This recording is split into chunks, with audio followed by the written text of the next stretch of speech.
오늘은 마가복음 7장 24절로 30절의 말씀을 본문으로 하여 최고의 선물이라는 제목으로 함께 은혜 말씀을 나누고자 합니다. 성도 여러분, 여러분이 지금까지 인생을 살아오시면서 정말 많은 선물들을 받으셨을 텐데요.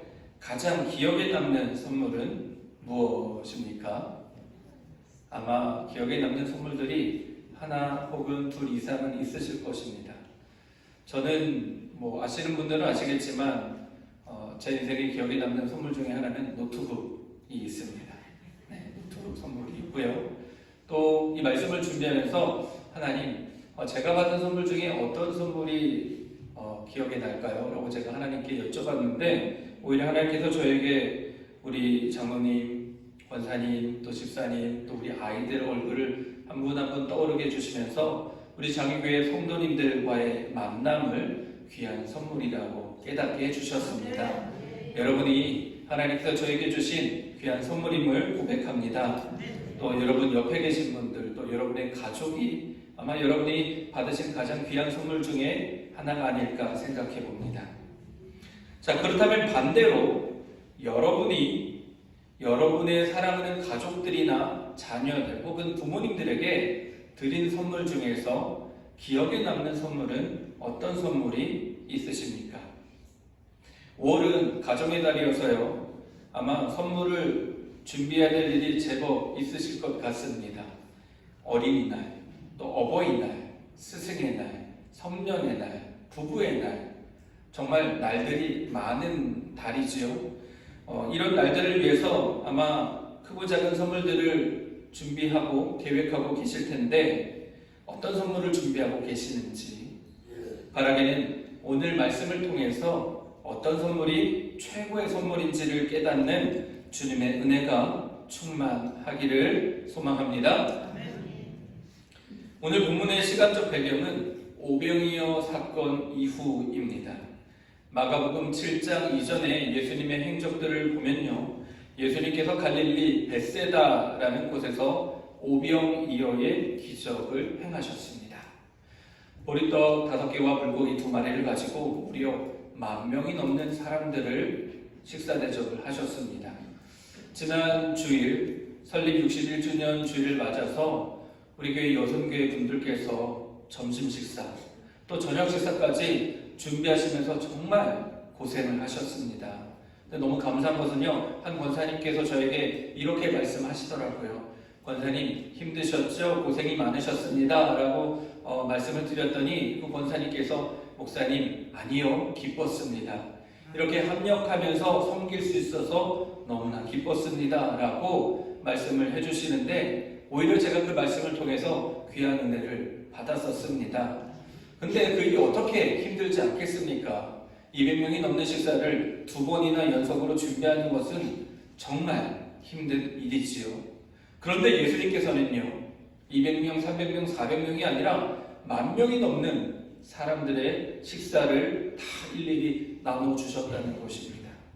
얼마나 고단하셨겠습니까? 그런데 그 일이 지나고 나서 이어서 곧바로 예수님은 산에 올라가셔서 밤이 새도록 또 철야 기도를 하셨습니다. 철야 기도를 하시다가 새벽에 제자들이 배를 타고 가는 중에 풍랑을 만나 고생하는 것을 보시고서 또 불이 나게 가셔서 물 위를 걸어서 제자들에게 다가가셨습니다. 뿐만 아니라 그 일이 있고 나서 다시 이른 아침부터 예수님을 찾아온 많은 병자들을 고쳐주시는 치유사역을 하셨습니다. 치유사역이 끝나자마자 또 예루살렘에서 예수님을 찾아온 바리새인들과 율법학자들과 논쟁을 하셨습니다. 얼마나 고단한 일정이겠습니까? 이러다가 쓰러지지는 않으실까 걱정까지 되는데 예수님께서는요, 또 이 논쟁이 끝나자마자 예루살렘 갈릴리에서 약 70km 정도 떨어져 있는 두로 지방으로 친히 걸어가십니다. 당시 성인 남자의 걸음으로 하루에 20km에서 30km 정도를 여행을 할 수 있었다고 합니다. 그러니까 꼬박 3일을 걸어서 두로까지 가신 것입니다. 두로라는 곳은요, 고대 시리아의 페니키아에 있는 대표적인 항구 도시입니다. 그런데 성경에 보면 두로라는 도시는요, 하나님의 심판을 상징하는 도시이기도 했습니다. 그래서인지 두로는 유대 사람들에게 신앙적으로나 문화적으로 매우 부정한 이방 도시, 이방 나라였습니다.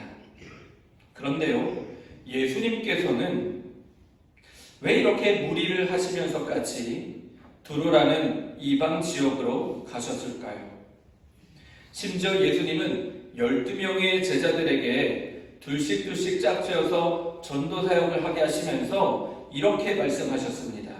마태복음 10장 5절 말씀입니다. 예수께서 이들 12를 내보내실 때에 그들에게 이렇게 명하셨다. 이방 사람의 길로도 가지 말고 또 사마리아 사람의 고을에도 돌아가지 말아라. 예수님께서는 이방 지역으로 가지 말라고 제자들에게 신신당부하시며 명령하셨습니다. 그런데 정작 당신께서는 지금 이방 땅, 이방 도시인 두로로 가신 것입니다. 예수님께서 이방 지역에 가신 것은 처음이 아니었습니다. 예수님은 갈릴리에서 예루살렘으로 가실 때에도 일반 유대인들이 이용하는 길이 아니라 사마리아 지역을 가셨습니다. 왜냐하면 사마리아의 수가성에 한 여인을 만나주시기 위함이었습니다. 제자들에게는 가지 말라고 하시면서 당신은 또 사마리아, 또 두로 이런 이방 땅에 가시는 것이 말이 앞뒤가 맞지 않는 것입니다. 그런데 예수님께서는 굳이 이렇게 무리를 하시면서까지 두로에 가셨다는 것입니다. 그 이유인즉 예수님은 두로에 가서 꼭 만나야 할 사람이 있었기 때문입니다. 예수님께서 두로에 가시자마자 예수님이 두로에 오셨다는 소문이 이 지역에 퍼졌습니다. 이 소식을 들은 시로페니키아 출신의 한 여인은 예수님을 찾아갑니다. 시로페니키아라는 말은요, 시리아 지역에 있는 페니키아라는 지역을 말합니다. 왜 시로페니키아냐? 당시에 페니키아가요, 시리아에도 있었고 북아프리카에도 있었습니다. 그래서 북아프리카의 이 페니키아와 구별하기 위해서 시로페니키아라는 지명을 이름 앞에 붙인 것입니다. 주목할 점은요, 시로페니키아의 이 한 여인은요, 병든 딸을 둔 어머니였다는 것입니다. 이 이방 여인이 예수님을 찾아가서 예수님께 이렇게 외쳐 말했습니다. 마태복음 15장 22절 전반절입니다. 퀴리에 휘오스 다위드. 이 뜻이 주님 자손이시여 다윗의 라는 뜻입니다. 그래서 한글 성경을 보면요, 주님 다윗의 자손이시여 라고 번역되어 있습니다. 이방인 어머님은 예수님을 만나서 주님 다윗의 자손이시여 라고 외쳤습니다. 그런데 어디서 많이 들어본 말씀 아닙니까? 맞습니다. 가버나움의 시각장애인들이 예수님을 만났을 때 예수님을 부르며 외쳤던 말입니다. 마태복음 9장 27절입니다. 예수께서 거기에서 떠나가시는데 눈먼 사람 둘이 다윗의 자손이여 우리를 불쌍히 여겨주십시오 하고 외치면서 예수를 뒤따라 왔다 라고 기록되어 있습니다. 이후에도 바디메오라는 시각장애인이 예수님을 만났을 때 주님 다윗의 자손이여 라고 외쳤고, 많은 병자들이 예수님을 만나면 다윗의 자손이여 우리를 불쌍히 여겨주십시오 라고 외쳤습니다.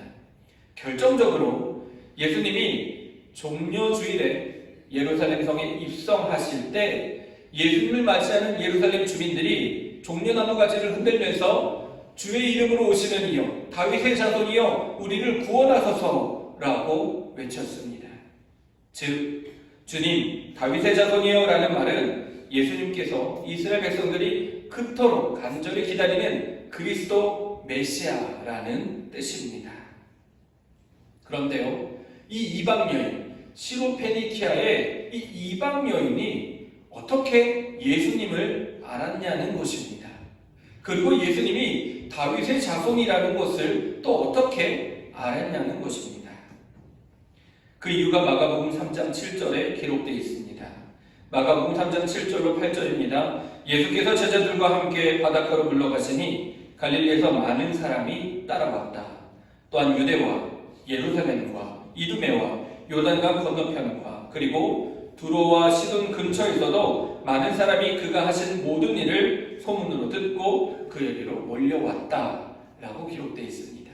즉 예수님께서 공생의 사역을 시작하실 때 많은 병자들을 고치셨는데 그 소문이 두로와 시돈 근처까지, 즉 시로페니케아 여인이 살던 그 동네까지 소문이 닿았고, 그래서 이 어머니는 예수님이 다윗의 자손이라는 것을 알게 되었다는 것입니다. 놀라운 점은요, 마가복음 7장 1절에서 23절을 보면 율법학자들, 바리새인들이 등장하는데 이 율법학자들이나 바리새인들은 예수님을 그리스도로, 메시아로 믿지 않았다는 것입니다. 정말 많은 사람들이 예수님은 나사렛 출신의 그냥 시골 사람이라고, 그냥 평범한 사람이라고 여겼을 뿐이지 하나님의 아들이라고는 믿지 않았다는 것이죠. 그런데 이 이방 여인이 예수님이 메시아 그리스도라고 믿었다는 것입니다.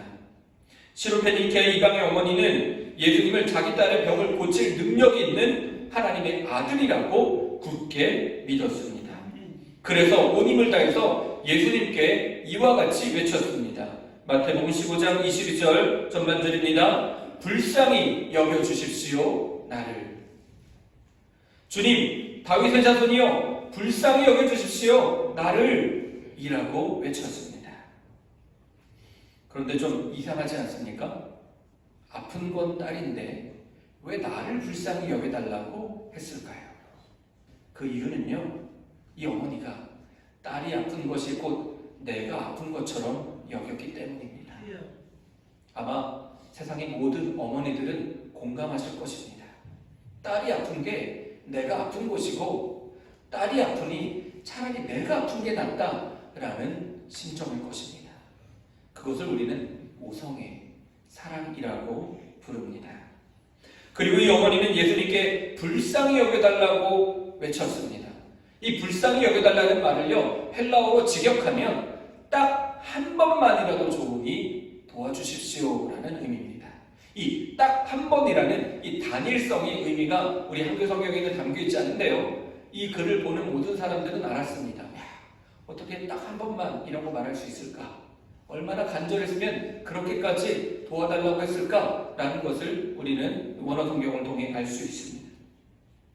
이 어머니는 정말 간절한 마음으로 딱 한 번이라도 좋으니 나를 도와달라고, 내 딸을 도와달라고 예수님께 간절하게 외쳤습니다.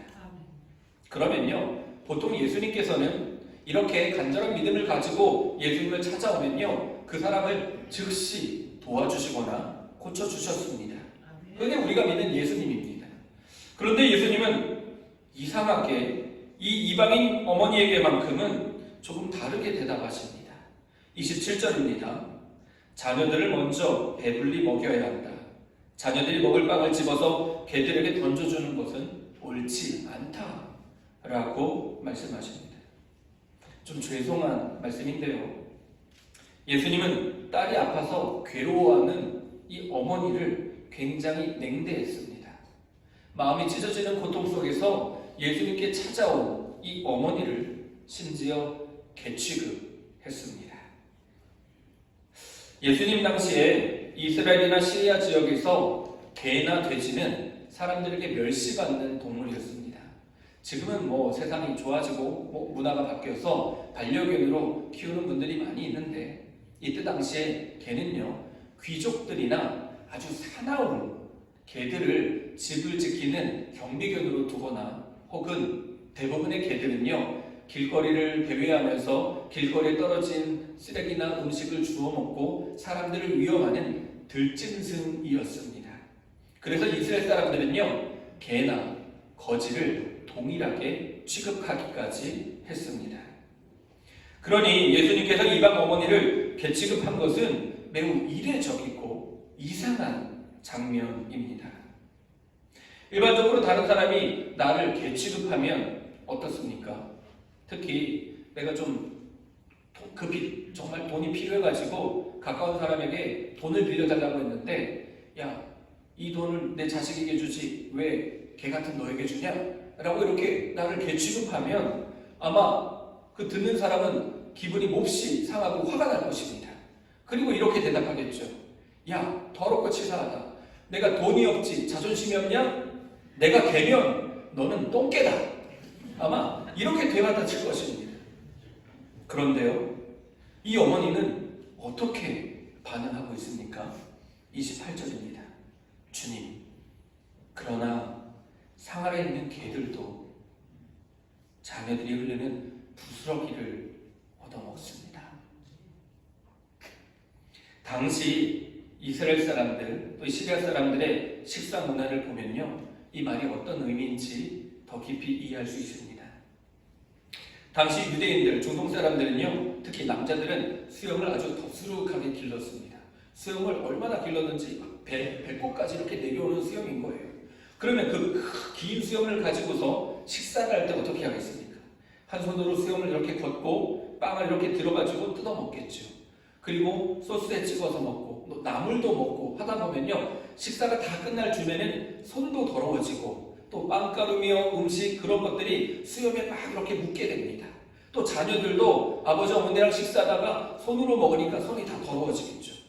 지금이야 물티슈도 있고 행주도 있고 좋은 게 많으니까 그걸로 손을 닦으면 되는데, 그때 당시에는 행주도 없고 물티슈도 없고 했습니다.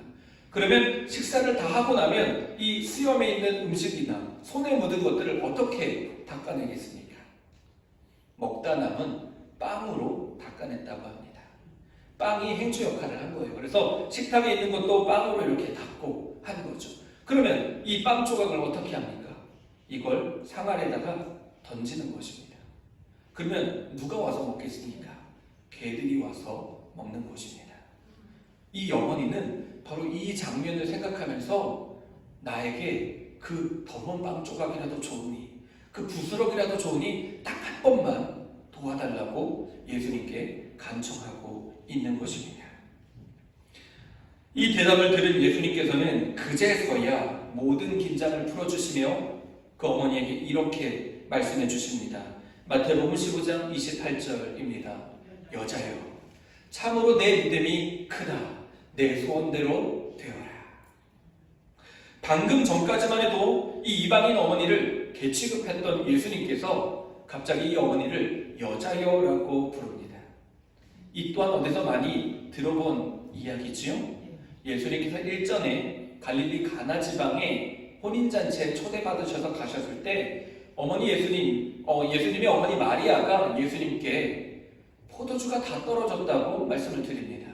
그때 예수님께서 어머니 마리아에게 대답하신 말씀이, 어머니, 왜 나에게 그것을 말씀하십니까? 라고 하지 않으시고, 여자요, 그것이 나와 무슨 상관이 있습니까? 아직 내 때가 이르지 않았습니다. 라고 엄마를 여자여라고 부른 것입니다.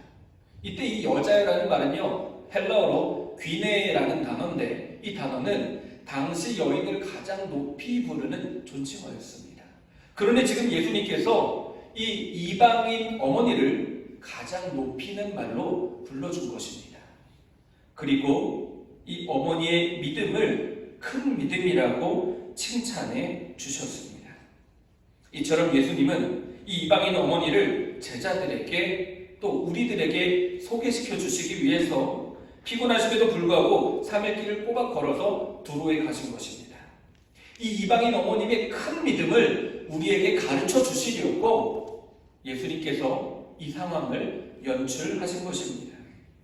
예수님은 스스로 거룩하다고 생각하는 율법학자들이나 바리새인들에게서 큰 믿음을 찾지 않으셨습니다. 이방 사람들을 개취급하는 유대인들에게서 큰 믿음을 찾지 못하셨습니다. 그래서 예수님께서는 유대인들에게 사람 취급도 받지 못하는 이방 땅의 이방인 어머니에게 가서 큰 믿음을 찾아내셨고 그 믿음을 제자들에게 또 우리들에게 보여주신 것입니다. 아멘. 그런데요, 왜 예수님께서 이 이방인 어머님의 믿음을 큰 믿음이라고 하셨을까요? 당시 이방인은요, 유대인들에게 최하층이었습니다. 그것을 잘 알 수 있는 것이 예루살렘 성전 출입 규정이 있는데요, 이 예루살렘 성전에는 뜰이 4개가 있었습니다. 첫 번째 뜰은 이방인의 뜰이고요, 두 번째 뜰은 여인의 뜰, 세 번째 뜰은 유대인의 뜰, 네 번째는 제사장의 뜰입니다. 이방인들은요, 이방인의 뜰까지밖에 못 들어갔습니다. 성전 안에는 들어가지도 못했습니다. 유대인 여자들은 성전 안에까지는 들어갈 수 있었지만 그 성전 마당만 밟을 수 있었지 유대인의 뜰까지는 들어가지 못했습니다. 이처럼 성전 출입 규정에 그들의 신분이 이렇게 나눠져 있는 것입니다. 하물며 이방인 여인은 당시 유대인들에게는 사람 취급도 받지 못했고요, 유명한 랍비, 사람들에게 칭송을 받는 랍비들은요, 여자들과 절대로 말을 섞지 않았습니다. 그러니 예수님께서 이방인 어머님과 말을 섞는다? 이건 있을 수도 없는 일이지요. 그런데 이 이방인 어머니는 그것을 알고 있었음에도 불구하고 자기가 사람 취급받을 것을 기도조차 하지 않고 예수님을 만나자마자 소리쳤던 것입니다. 다윗의 자손 주님, 나를 불쌍히 여겨주십시오 라고 외쳤던 것입니다. 또 이 어머님의 믿음이 큰 믿음이었던 까닭이 하나 더 있습니다. 당시 두로와 시돈 지방의 사람들은요, 각 나라, 각 도시에서 섬기는 신의 능력은 그 도시나 그 땅에서만 가능하다고 여겼습니다. 그러니 두로와 시돈 땅, 시리아 땅의 신은요, 바알이었습니다. 그러니 그 땅에서 능력을 발휘할 수 있는 신은 바알밖에 없다고 믿었던 것입니다. 아무리 이스라엘 신 여호와라 할지라도 여호와가 두로 땅에 오면 힘을 못 쓴다는 것이지요. 그런 생각이 이 땅에 사는 사람들에게 아주 짙게 있었습니다. 이것을 알 수 있는 예로 요나를 들 수 있는데요, 요나는 하나님의 명령에 불순종하고 하나님을 피해서 요나서 1장 3절을 보면 이렇게 기록되어 있습니다. 그러나 요나는 주님의 낯을 피하여 스페인으로 도망가려고 길을 떠나 욥바로 내려갔다. 하나님의 능력이 닿지 않는 이스라엘 땅 밖으로 도망친 것입니다. 또 엘리사 선지자를 통해서 요단강에 몸을 7번 몸을 담그고 나병이 나은 나아만 장군이라는 사람은요, 이렇게 이야기합니다. 열왕기하 5장 17절입니다. 나아만이 말하였다. 정 그러시다면 나귀 2마리에 실을 만큼의 흙을 예언자님의 종인 저에게 주시기 바랍니다.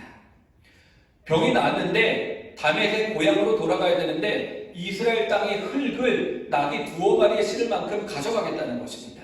당시 나귀 한 마리가 실을 수 있는 짐의 양이 200kg였는데요. 2마리니까 한 600kg 정도 됩니다. 20kg짜리 쌀 30포대 되는 굉장히 많은 흙입니다. 이 흙을 왜 굳이 가져가겠냐?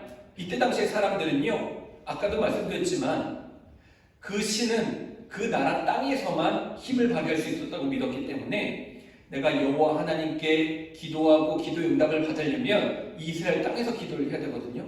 그러니 이스라엘 땅의 흙을 가져가서 자기 집에다가 깔고 그 위에서 기도를 하면 내가 이스라엘 땅 위에서 기도하는 것이니까 하나님이 내 기도에 응답해 주시겠다라고 믿었던 것입니다. 그런 생각이 이전에 구약시대 때부터 쭉 사람들의 마음에 있었기 때문에 아무리 하나님의 아들 그리스도 메시아라 한들 그 예수님이 두로 땅에 오면 아무 힘을 발휘하지 못할 것이라고 두로 사람들은 믿었던 것입니다. 그런데요, 이 이방인 어머니는 그렇게 믿지 않았습니다. 예수님은 나의 메시아, 내 딸을 고쳐주실 구세주라는 굳은 믿음을 가지고 있었기 때문에 예수님이 두로에 와서 내 딸을 고쳐주실 수 있다라고 믿었던 것입니다. 그래서 이 믿음을 큰 믿음이라고 예수님께서 칭찬하신 것입니다. 이 말씀을 들었던 당시 사람들, 이 말씀을 읽었던 당시 사람들은 그래서 이 여인의 믿음이 정말 대단하다고 여겼던 것입니다.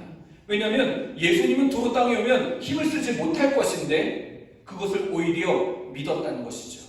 그리고 그 예수님이 나의 메시아라고, 내 딸의 구세주라고 믿으며 고백한 것입니다.